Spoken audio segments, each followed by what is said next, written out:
What's up mga ka-Nonsense channel? So today I'm so excited kasi dumating na ang aking in-order na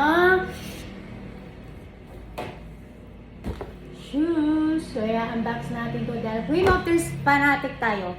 Kumuha tayo umorder tayo ng shoes ni Kim So yun na ginamit niya dun sa mismong Queen of Tears. So, buksan na natin ito!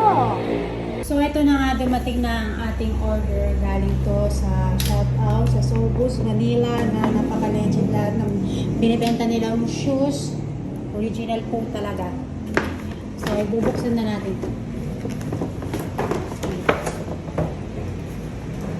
Charan! Wow!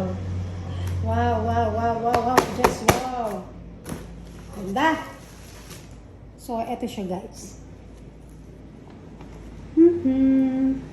Familiar ba sa inyo ang shoes na ito?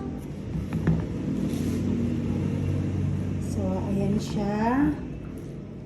Super ganda. Nice.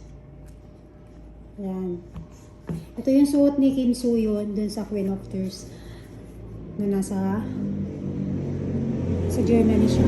Germany sila ni Kim Jaewon. So, super fast selling ito sa mga market. Gawa ng lakas ng impluwensya ng Queen of Tears.